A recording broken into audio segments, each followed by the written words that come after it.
Elena stood frozen as her reflection stared back at her from the vanity mirror, a vision of ethereal beauty framed by her thick, unruly chestnut hair that tumbled down her back like a silken waterfall.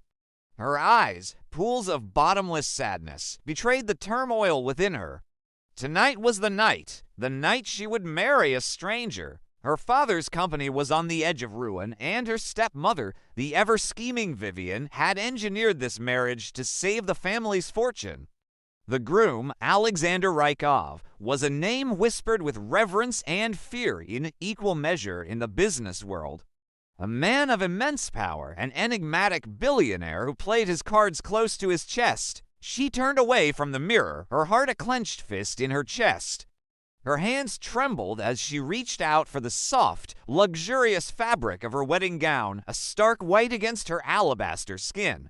The dress was a masterpiece, a symbol of the union about to take place, a binding of two families, two lives. But it was also a cage, a gilded one, but a cage nonetheless. She had heard stories about her husband, tales spun by the wind, rumors that clung to him like shadows. A man who exuded an icy coldness, whose touch was as chilling as the winter winds that swept across the barren steppes of his homeland.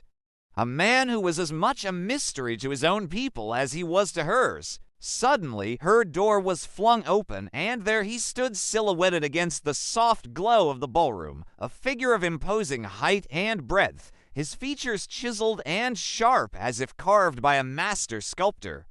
His eyes, two chips of ice, glinted back at her, assessing, penetrating.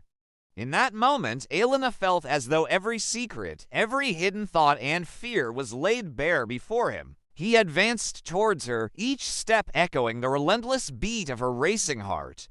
He was closer now, and Elena could see the lines etched on his face, the telltale signs of a life lived on the edge of a knife, the constant struggle to stay ahead, to keep everything together. His jaw was set, his eyes narrowed. There was a tightness around his mouth that gave away nothing of what might lie beneath. As their eyes met, Elena felt a jolt, a spark of electricity that made her shiver. This was the man she was to marry, the man who would become her world. A world away from her own, a world of power, of secrets and shadows. She knew then that her life as she had known it was over. From this moment forward, she belonged to the night. The ceremony was a blur. Elena went through the motions, her mind a million miles away. Her hands trembled as she placed them in his, the coolness of his skin sending a shiver down her spine. The vows